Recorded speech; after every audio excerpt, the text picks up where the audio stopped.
noches, estimada teleaudiencia. Bienvenidos a nuestro programa Legalmente Hablando. Los saluda Ricardo Daniel Saciaim Sosa.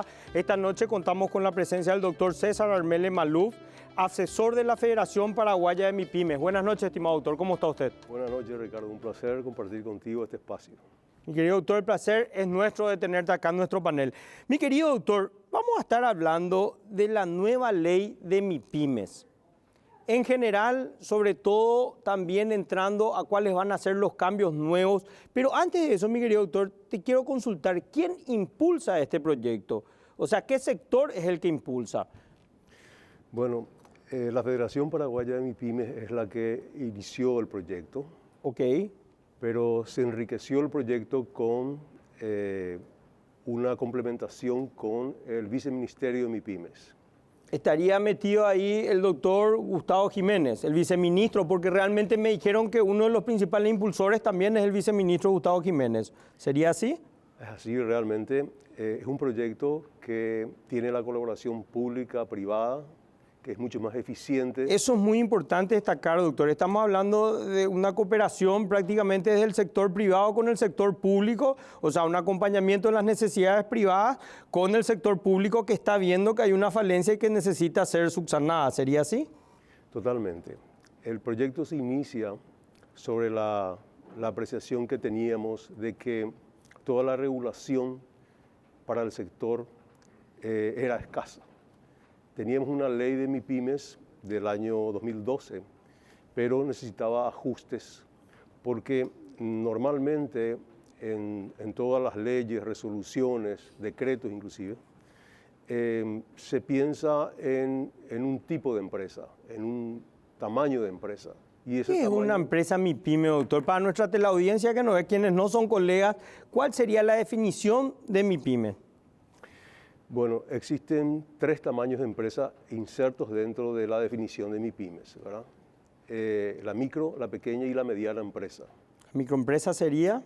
La microempresa es la que factura hasta 650 millones de guaraníes por año. Ok, ¿y consta de cuántos empleados? ¿O sos cuando vos sos tu jefe, por así decirlo? También sos tu jefe y tiene hasta 10 empleados. Hasta 10 empleados y vos mismo sos tu jefe. Así es. ¿La mediana? La mediana factura hasta 3.300 millones aproximadamente y tiene hasta 30 empleados. 30 empleados. ¿Y la grande? Esa es la pequeña, perdón. La mediana es hasta 7.300 millones anuales y más de 50 empleados. Más de 50. ¿Y la grande, doctor? La grande ya no forma parte de la... Ya no forma parte de MIPYMES. Ok, entonces comenzamos con 650, nos vamos a 3.000 y llegamos a 7.000. Así es. Excelente, doctor. Discúlpame te haya interrumpido. Bueno, toda la regulación, te decía, parte de una ficción de un tamaño de empresa que normalmente es una grande. Y lo que ocurre en ese caso es que el potencial de las MIPYMES está por debajo de esa ficción de empresa grande. Claro.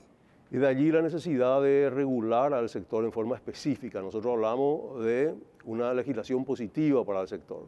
Cuando hacemos leyes tenemos que abocarnos directamente a discriminar positivamente para el sector. Porque eso va a hacer que esa ley esté enmarcada dentro del potencial de cada sector. Bueno, esa fue la motivación inicial de la necesidad de legislar positivamente, discriminar positivamente, modificar la ley en función de la experiencia que hemos tenido desde el 2012 hasta la fecha, digamos. Además, había una necesidad de articular las diferentes instituciones del sector público. La ley incorpora, este proyecto de ley incorpora la posibilidad de una categorización que incluye a la DENIT, al Ministerio de Industria y Comercio a través del Viceministerio de MIPYMES, al IPS y al Ministerio del Trabajo. En la actualidad, lo que teníamos es una categorización en la DENIT en función de su volumen de facturación, pero en función a los parámetros tributarios. ¿Tenían beneficios tributarios, doctor? No había ningún beneficio tributario en la ley anterior del 2012, ¿verdad? La que hoy está vigente realmente Sí, todavía. Recordemos que este es un proyecto de cambio, todavía no es algo consolidado, no está promulgado ni nada, está en plena tratativa. Así es. Tiene media sanción del Senado y está sujeto ahora al tratamiento en la Cámara de Diputados. Es muy importante. Destaquemos también que los MIPYMES son los pequeños agricultores, las pequeñas despensas, o sea, los pequeños microempresarios, por así decirlo, que tienen un rol fundamental en nuestra economía. Corregime si me equivoco, doctor, porque hablo desde mi ignorancia. No, totalmente. El sector de MIPYMES ocupa al 65% de la masa laboral. 65%. En números de eso, doctor, tendríamos un aproximado. Y tenés que calcular sobre la base de la población económicamente activa. Ok, pero estamos hablando de muchísima gente, o sea, algo importantísimo de mucha trascendencia para nuestra economía. Totalmente. Y constituye el 98% de las empresas del país. 98% de las empresas del país. Son MIPYMES. Prácticamente todo. Estamos hablando de prácticamente todo nuestro universo empresarial. Sí. La motivación también está instalada en la necesidad de trabajar la microeconomía, porque el Paraguay ha hecho muy bien sus deberes en todo este tiempo y ha logrado mantener un equilibrio macroeconómico, un crecimiento de su Producto Interno Bruto, el incremento de los ingresos fiscales.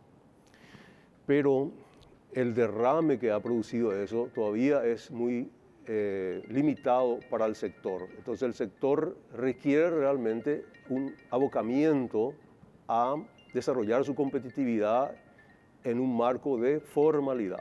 Y esa es la base del proyecto.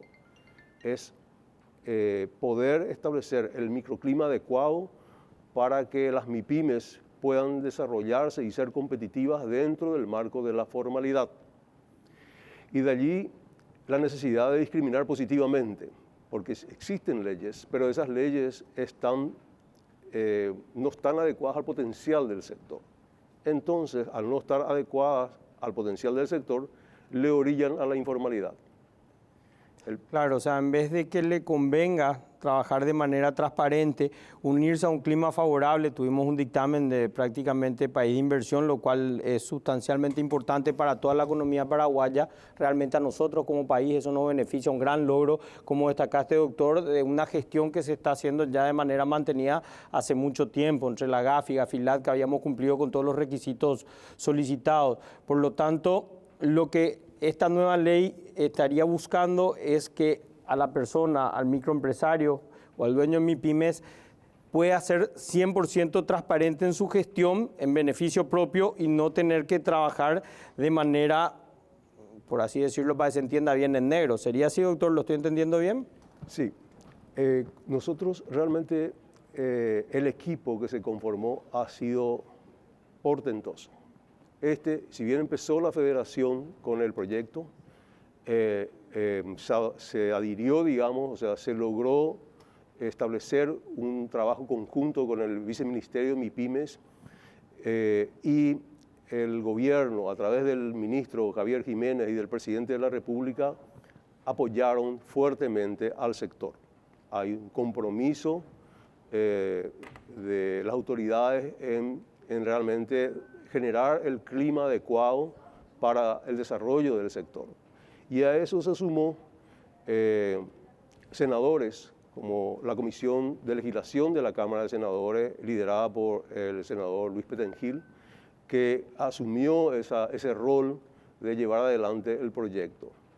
Ahí tenemos que destacar un común denominador. El ministro Javier Jiménez viene del sector privado. El ministro Gustavo Jiménez viene del sector privado también. Y el senador Luis Petengil también viene del sector privado. O sea que es un común denominador, de lo cual podríamos decir, por eso hay tanta sinergia entre lo público y el privado, lo que es una ventaja para todos. Totalmente. Yo siempre digo, este es un programa donde hay que destacar las cosas positivas y eso es muy bueno. Realmente muy positivo porque tienen ya el bagaje de conocimiento y experiencia que hace que esto pueda ser llevado a la práctica en forma más eficiente, y realmente hubo una excelente articulación con todo este equipo que está llevando adelante este proyecto. Nosotros teníamos muy poca información cuando empezamos. Después hubo una colaboración de la Comunidad Económica Europea con el viceministerio y ahí logramos elaborar boletines informativos estadísticos, en donde lo que se veía claramente es que había muy poca movilidad entre las microempresas a pequeñas empresas y de la mediana a la grande. O sea, realmente no había un desarrollo, una corriente de desarrollo y competitividad creciente. Al contrario, la tendencia era a decrecer.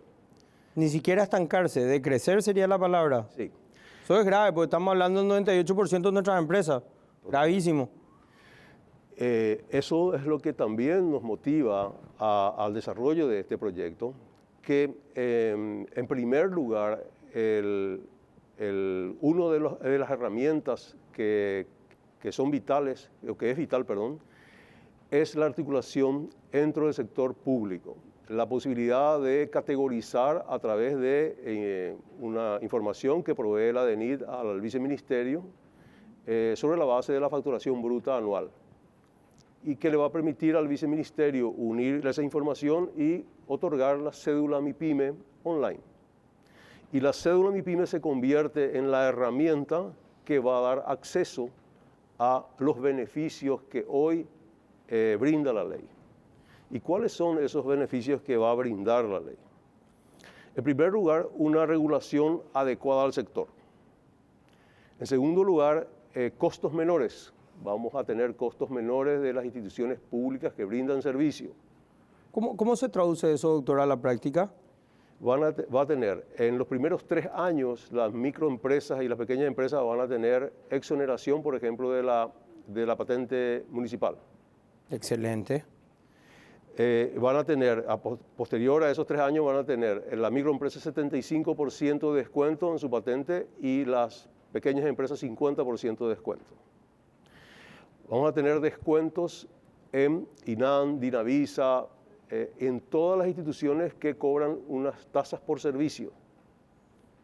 Está buenísimo eso porque, a ver, para la audiencia, quienes tienen una microempresa, tienen que saber por qué yo me tengo que inscribir, por qué tengo que sacar mi cédula, mi PYME para poder obtener todos estos beneficios que no son menores. Imagínate, te exoneran de la patente, costo importante para una microempresa, después te mantienen los descuentos y encima te bajan las tasas de lo que cobraría INAN, Dinavisa y demás, que tampoco son baratas.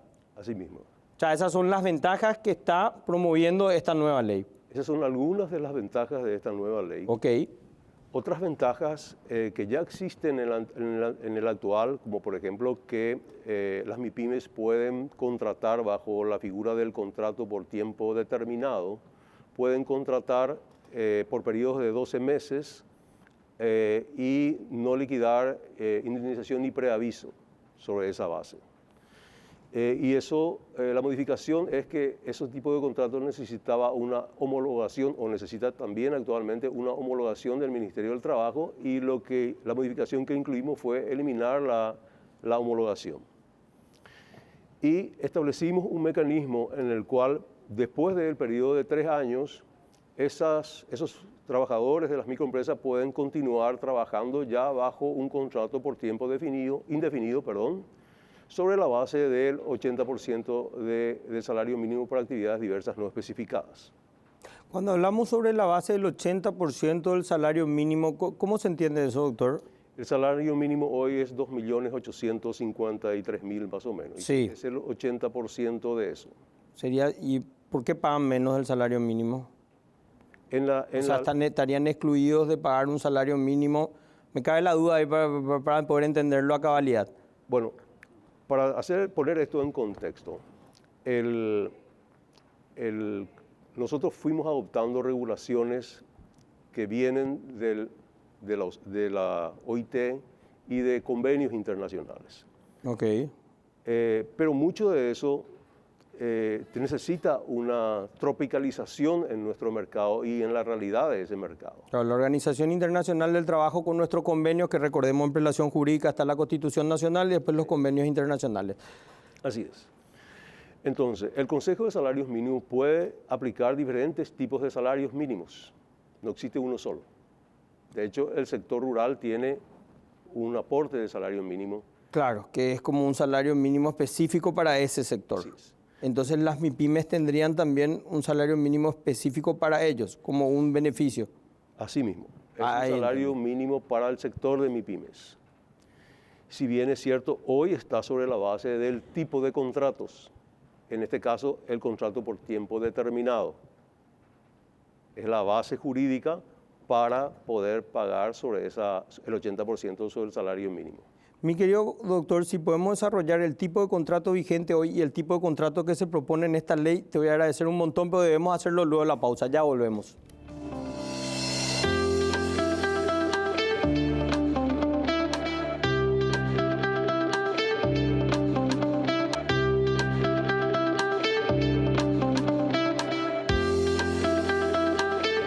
Seguimos nuestro programa Legalmente Hablando con la presencia del doctor César Armelle, asesor de la Federación Paraguaya de MIPYMES. Mi querido doctor, si podemos desarrollar cuál era el contrato que tenía esta ley y qué es lo que pretendemos llegar con esta nueva ley.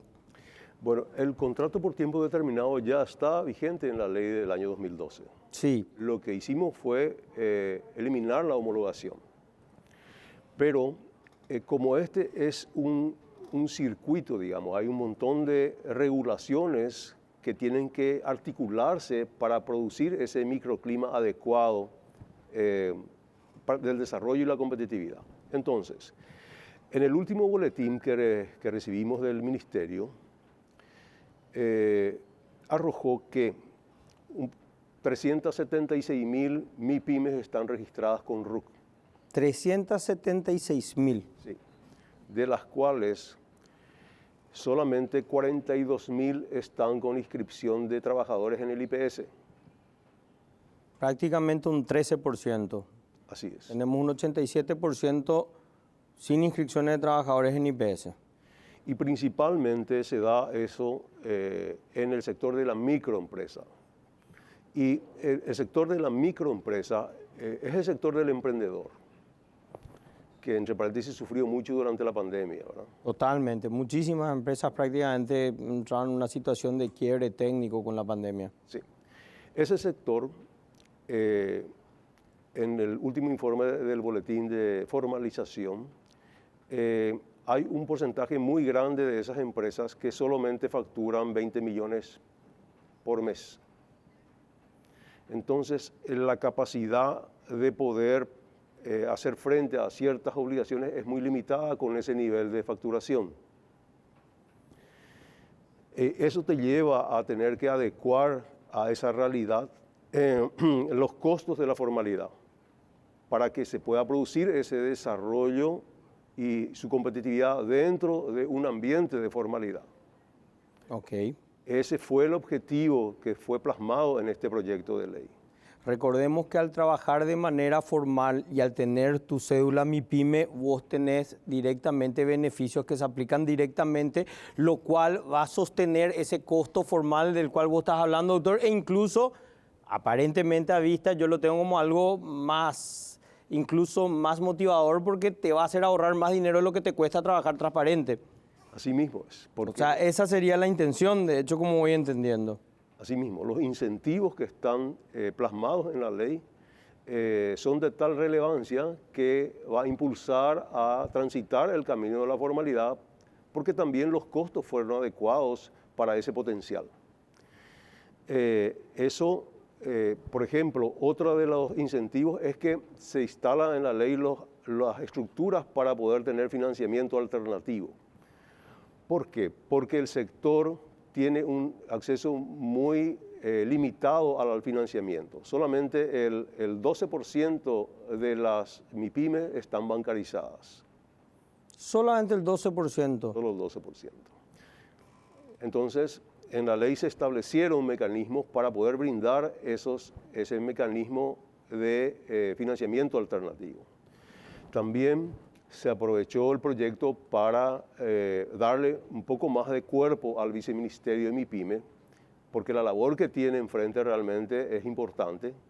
Tiene que administrar ese conjunto de empresas que constituye el 98% de las empresas del país.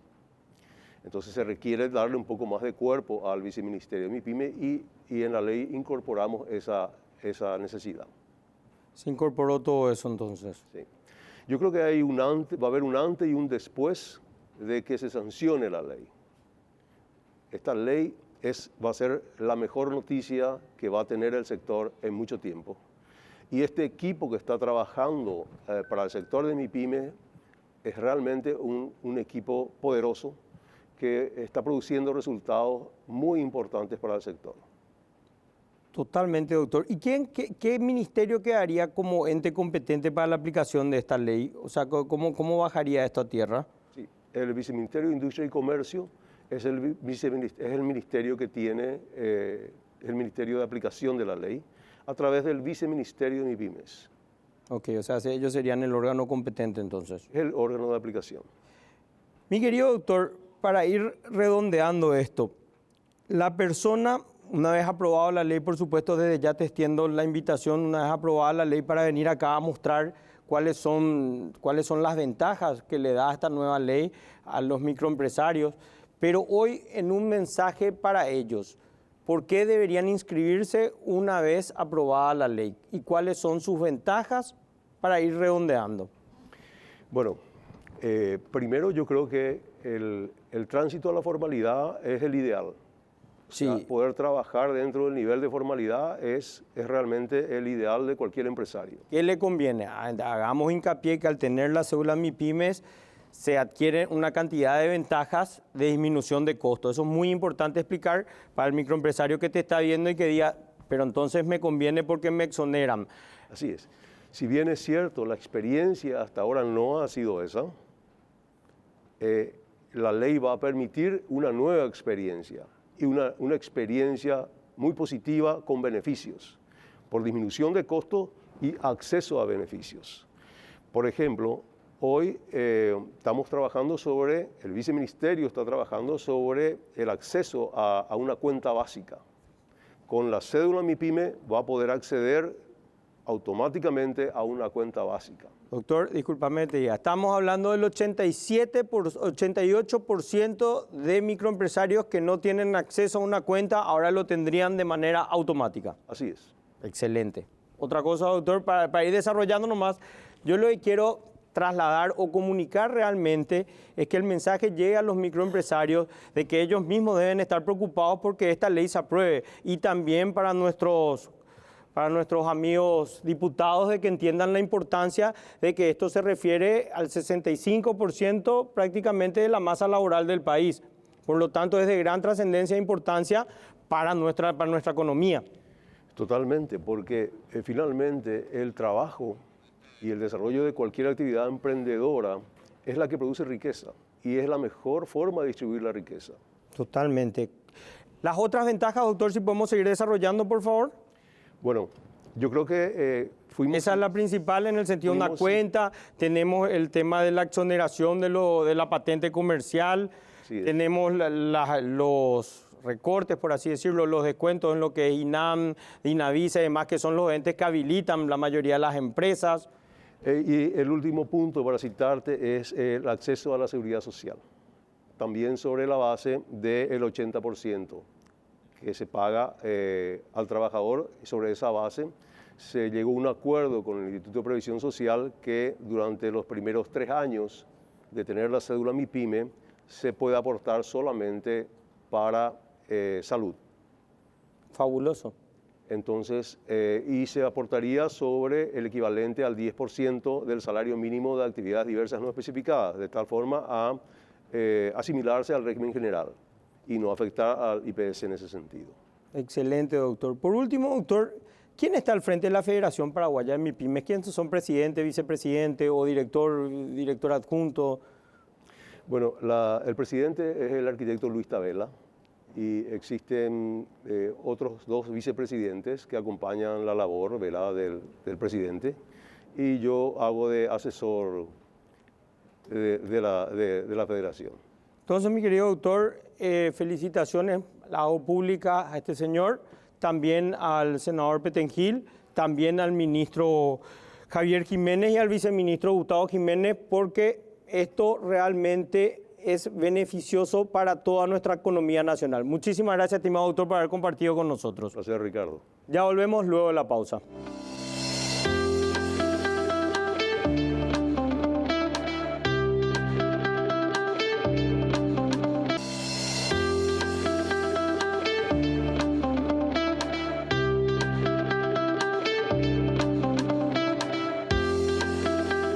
Seguimos nuestro programa Legalmente Hablando. Contamos con la presencia del doctor Gustavo Colmán, representante legal del pueblo Abá Guaraní Arroyo Guazú de Alto Paraná. Buenas noches, estimado doctor. ¿Cómo está usted?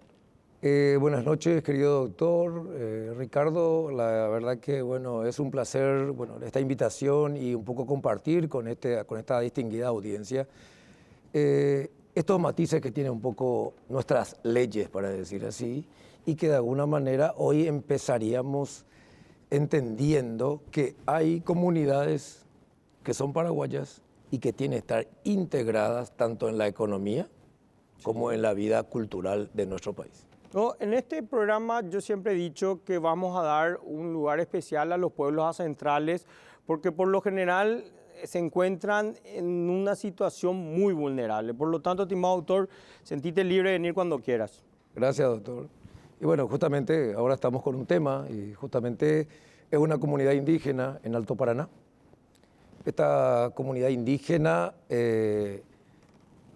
tiene un territorio técnicamente llamado ancestral. O sea, quiero por ahí, como decías anteriormente, entrar en un lenguaje que la audiencia pudiera entender. Como una fábula bien contada, mi querido doctor. Más o menos así. Entonces, es decir, nosotros tenemos unos pueblos originarios, al definirlos decimos que son antes que nosotros. Sí. Nuestras leyes reconocen eso. Sí, tienen un derecho especial para ellos. Exactamente. Y a partir de ahí, tanto especial que vamos a los diversos entes internacionales, decimos que esas leyes las adoptamos como nuestras a partir de sus sanciones en el Congreso, son parte de nuestro derecho positivo. Y sobre eso es lo que hoy queremos como conversar. Anteriormente, la persona que me antecedió, el doctor, generaba una creatividad sobre el tema de las pymes. No escuchamos la inserción de los pueblos indígenas en esos sistemas, por ejemplo. Bueno, podemos destacar, ya que el doctor se acaba de ir, ¿sí? Pero bueno, en algún momento vamos a hacerle llegar el mensaje de que se olvidaron entonces los pueblos indígenas en esta nueva ley de micropymes, o sea, de microempresarios. ¿Por qué le digo? Porque así se está construyendo el sistema legal nuestro. Nos olvidamos, apagamos la luz un rato, parece que pasó esto, así, y dejamos muchas cosas inconclusas. Pero yendo directamente a nuestro caso, doctor, hace 3 años, estamos saliendo de la pandemia, septiembre del año 2021, por circunstancias ajenas al pueblo Abá Guaraní, se enteran que su territorio ancestral, es decir, de sus abuelos, más de 50 años, el índice es de los Abá Guaraní. O sea, estaría declarado como territorio de la tribu Abá Guaraní, pueblo ancestral. Tiene una resolución que declara eso. Exacto. Un título. Todo completo. Okay. Es más, es decir, volvemos un poquito más para atrás y el gobierno del general Stroessner, o sea, le da una personería jurídica, o sea, debido a que ya tienen todo, o sea, le completó el combo de que ustedes están reconocidos y ese territorio es de ustedes. O sea, que ya venimos de la época de Stroessner en el reconocimiento del título, posesión y uso del pueblo Abá Guaraní. Tal cual, doctor. En el año 2021, en septiembre, nos enteramos por circunstancias un poco, es decir, externas, de que ese territorio al cual hacíamos mención, de aproximadamente varias fincas de 3.500 hectáreas, se había vendido en el 2014, en el 2016, se había utilizado los títulos de esa propiedad, un sistema bancario dijo que sí, que pertenecía a esta empresa, a esta persona y a la otra empresa. Doctor, ¿de cuántas hectáreas estamos hablando? 3.500 hectáreas. 3.500. ¿Por qué es importante destacar esto? A ver, en el momento ya en el estronismo le dan el título, le dan la posesión y ¿podemos hablar que se clonó o se hizo otro título? ¿Una superposición de títulos? ¿Sería así? Por ello, es decir, podemos utilizar todos esos atributos un poco, ok, se duplicó, se hizo, se clonó, se fotocopió. Y se usó de aval bancario. Pero imagínate lo peligroso de esto. Si se usó como aval bancario y no se pagaba la cuenta, la pobre tribu guaraní se iba a desayunar que tenían que salir de ahí porque se fue a remate de su propiedad. ¿Sería así? Ese es el camino al cual llegaríamos si estas formas falsas, o sea, estos documentos que no tienen un valor real, pero están circulando en el mercado legal. Claro, porque está en Alto Paraná, 3.500 hectáreas. ¿En cuánto más o menos está tasado? Porque hay una diferencia. Cuando te daban 3.500 hectáreas, en la época de Alfredo Stroessner, el presidente Stroessner, era un precio. Hoy en día es totalmente otro. ¿Cuánto estaría oscilando el valor de esas 3.500 hectáreas? Y ya no me animo a tirar un número, digo, pero realmente aproximado. Es la zona más ventajosa hoy del país, donde los amigos sojeros, hasta vamos a hablar en guaranilla, Uyiquepe, están ayudando a que la economía de esta gente pueda progresar. O sea, con eso es lo que quiero decir. Estamos hablando por lo menos $10.000 la hectárea. Pero mínimo, o sea, mínimo, doctor. Le hablo en la zona de San Alberto, Santa Fe, Itacurú, arriba. O sea, es la zona del pulmón económico que tiene Alto Paraná y especialmente con el tema de la soja. Pero no me quiero por ahí desviar más de ella de eso porque justamente esa es una de las consecuencias que quería un poco destacar, que entramos otra vez en una discriminación. O sea, históricamente son paraguayos como nosotros. Socialmente le tenemos que integrar a la economía nuestra, culturalmente, y económicamente tenemos que hacer algo con ellos para que puedan progresar. No mejor idea que clonar esos documentos, sacar un beneficio, un préstamo aval. Está que donde queda de garantía ese territorio que es de este pueblo ancestral por nada más y nada menos $35 millones, un precio aproximado. Sí, a $10.000 la hectárea son 35 millones de dólares. Pero los documentos que hemos colectado nosotros sin tener mucha información, por 16.000 millones de guaraníes era el aval mínimo que tenía esa empresa en ese banco capitalino. Entonces, doctor, ustedes le llevaron a los caciques. Sí, le llevamos al juzgado, o sea, es decir, a Encarnación, porque no sabíamos nada de lo que estaba ocurriendo y títulos de esta comunidad estaban en juego. Entonces, o sea, que ellos se desayunan esto. O sea, un día se levantan y le dicen tu propiedad, o la propiedad del pueblo realmente, pues yo creo que son colectivos en derecho, está siendo usada como aval de créditos bancarios y se enteran de esa manera. Sí, porque hay un juicio de estafa en Encarnación con dos empresas que se empiezan a pelear por los títulos de esta comunidad. Ustedes, de la comunidad indígena, claro. Entonces entramos, nos presentamos y directamente lo que por una cuestión de tiempo, imagínese, por no errar, pero es decir, si fuera el 8 o el 9, era el día en el cual la fiscal la tenía que acusar. En ese día llegamos debido a la premura porque no teníamos muchos datos, entonces más que colectando algunos datos, nosotros ingresamos como una querella adhesiva en ese momento y pidiendo la representación y diciendo es nuestro, o sea, hay un problema entre ustedes, pero están vendiendo nuestro territorio. O sea, ustedes somos están totalmente afectados. Imagínense, dos partes están peleando por algo que no es de ellos, es de ustedes. Es nuestro. Entonces, a partir de ahí, del año 2021, le quiero contar, poner en tiempo. Empezaba tranquilo, doctor, con mucha tranquilidad para que nuestra teleaudiencia pueda entender. Empezaba el sistema electrónico, salíamos de una pandemia, o sea, nosotros los abogados tenés PIN, que era el PIN, donde entras, no tu firma, o sea, se empezó a armar este sistema muy bueno que es el electrónico, que hoy ya lo tenemos con mucha experiencia, pero en el 2021 le preguntaba a la actuaria y dice, no, vaya, pregunta al otro, venga acá, no, ¿quién es usted? Y como usted sabe, doctor, las comunidades indígenas y los individuos o sus participantes tienen algo especial en la ley. Entonces, tiene que haber estadística de forma especial, o sea, todo un sistema para ayornarlo al sistema nuestro que lo queremos hacer. Entonces, en ese momento hay mucho desconocimiento. Entonces, ¿qué hacemos? Llegamos nosotros, traemos la acusación, vamos al juzgado, me ponen el sello del juzgado, se acepta, está todo bien. Y doctor, ¿usted tiene computadora? Y no, yo sí tengo, ellos no hay, nos encargamos de alzar todo eso, vamos a hacer, no hay ningún problema. Entonces le digo, ¿me puede? En el juzgado. En el juzgado. Entonces, ¿Quién es el juez o jueza del juzgado? bueno, también digo, se ha cambiado durante toda esta causa, entonces también solamente le quiero recordar que es el juzgado de primera instancia penal allá de garantías el número 1. Ok. Porque hubo unos cambios también, entonces eso también ayudó a la confusión.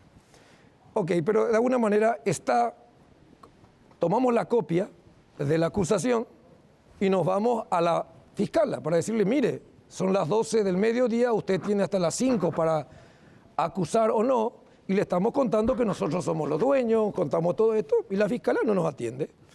Está la secretaria, sacamos fotografías, le tenemos a los hermanos indígenas esperando ahí, ella está muy ocupada. Y así empezó. ¿Quién es la fiscala? Y la doctora Funes, o sea, la doctora Arriola, ella no nos atendió, le pedí encarecidamente que converse para ver, llegó, cuando nosotros nos retiramos y volvemos a la comunidad, ella decide sobreseer a uno de los personajes que de alguna manera estaba acusado como estafa.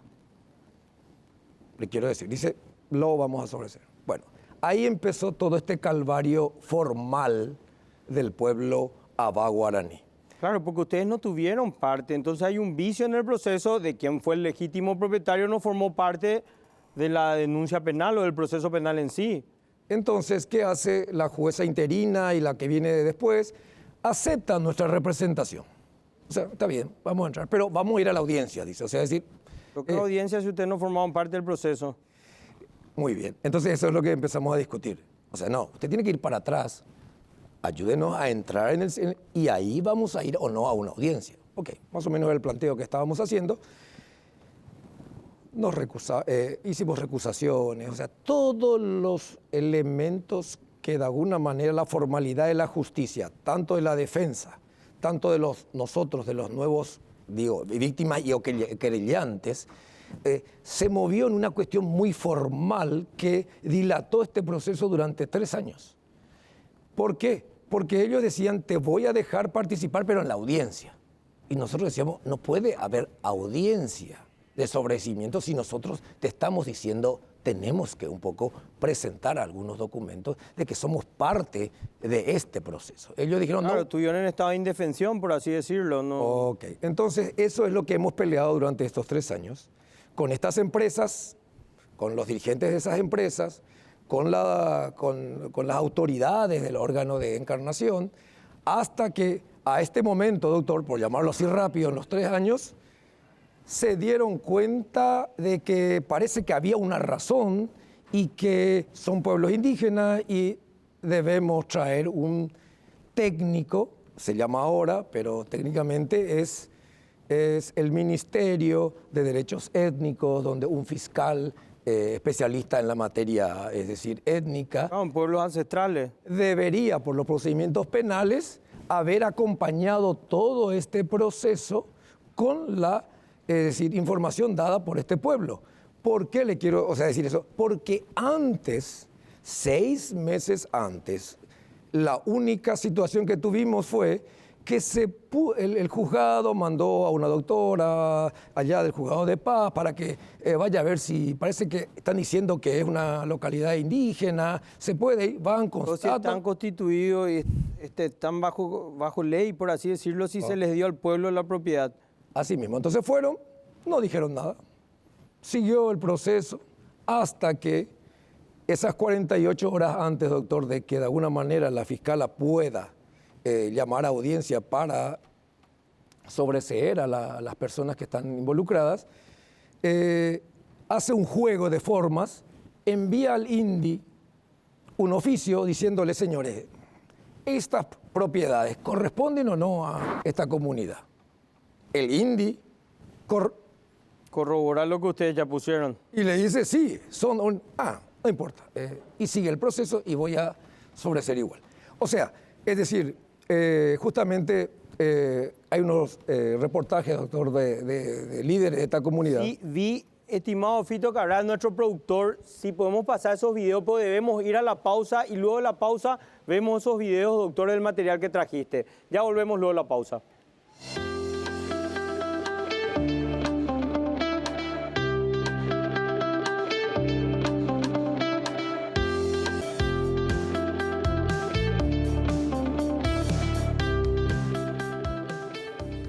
Seguimos nuestro programa Legalmente Hablando con la presencia del doctor Gustavo Colmán. Estimado doctor, ¿cuál video pasamos primero? Vamos a pasar la de Marcelino Portillo, que es uno de los líderes y realmente profesor. La mayoría de los líderes en ese lugar son todos profesores. Le quiero decir como diciendo el que aprendió más y bueno. Pero Excelente. sería interesante. Si podemos ver, por favor, Fito. Será Marcelino Portillo, miembro de la comunidad. Nada más dirigirse señor fiscal del general del Estado, como Mijanuala y fiscal, o corresponde a Eva, fiscal de derecho étnico y que tomamos eso y cuá, para entender la realidad de la comunidad indígena, específicamente de Arroyo Guazú, y que tomamos esa a nivel Janua, oye jugado el LG, porque ahora y Coteme, cuá con momento de ayuda. Volvemos, doctor. Y el otro, pues vamos a ver ya los tres. ¿Cuál sería el otro que debemos pasar, mi querido doctor? Y tenemos el de Neri González y el de Aldo Martínez. Si podemos ver, Fito, por favor, el de Neri.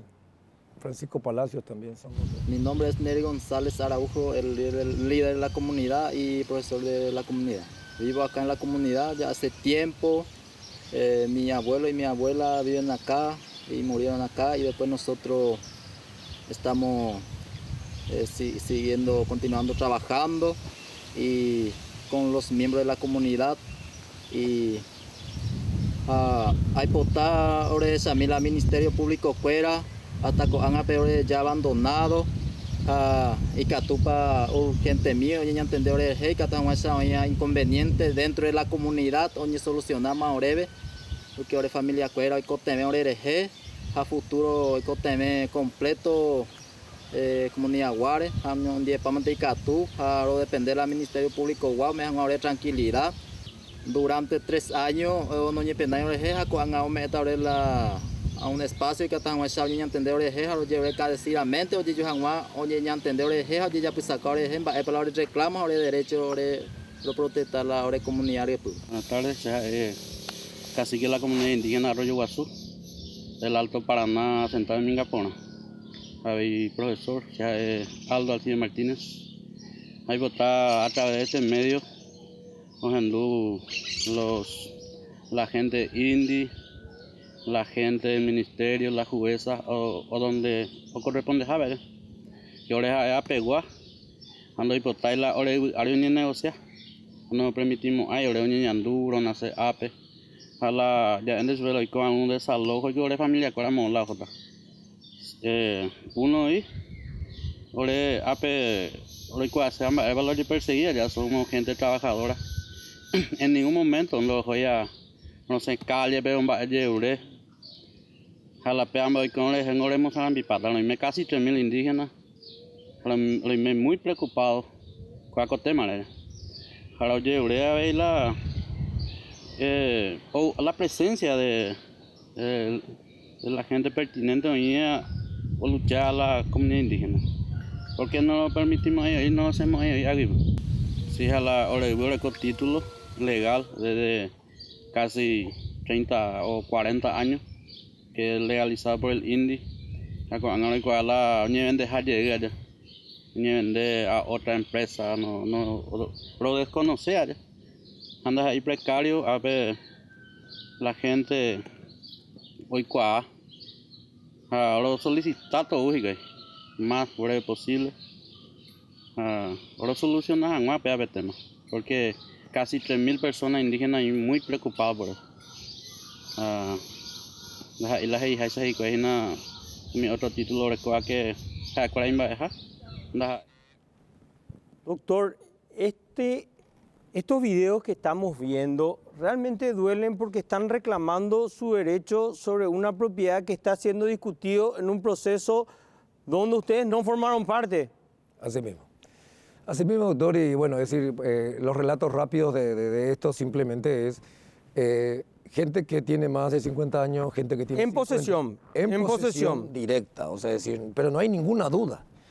Ahí Trabajaron esa tierra, hoy en día está trabajada, está plantada, está explotada, está todo. Todo. Hace 50 años ellos tienen posesión y trabajan la tierra. le quiero dar un pequeño dato dentro de ello. Uno cuando ingresa a la comunidad, hay un cartel enorme del gobierno nuevo que les dice, acá estamos nosotros, el gobierno, en el cual le vamos a hacer 40 casas a 40 familias. O sea, es decir, el MUP reconoce y solamente te va a plantar una casa si el territorio es tuyo. Totalmente. Y ahora ya está, Hace un estudio previo, todo. está adjudicada, ya está la obra empezando. O sea, el gobierno dice es de ellos, acá te vamos a ver tu casa, pero se está discutiendo, es decir, el título en otro lugar.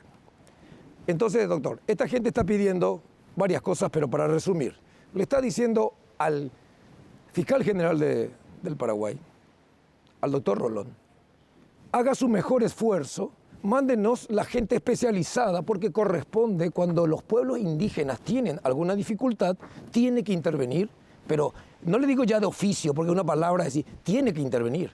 Acá no intervinieron ni de oficio, nosotros le hemos notificado a estos lugares, y ellos no han venido, no han aparecido, y ahora, el viernes pasado, doctor, por primera vez en el juzgado de Encarnación, dijeron, bueno, vamos a nombrar a un perito técnico indígena porque vamos a comentarle al ministerio, a la fiscalía. Doctor, o sea que yo pensé que ya le habían dado intervención a la fiscalía especializada, por así decirlo, en el tema de pueblos ancestrales. ¿Ustedes no tienen retorno de la fiscalía en eso? No. ¿No hay retorno? No, hace unos días el juzgado dijo, vamos a nombrar a un perito. Pero les digo, lo que le quiero decir es ahora, es decir, rápidamente para resolver esto, digo, es decir, términos sencillos. Sí. Es como el fútbol. El fútbol hoy, todos jugamos, todos vemos, todos alentamos.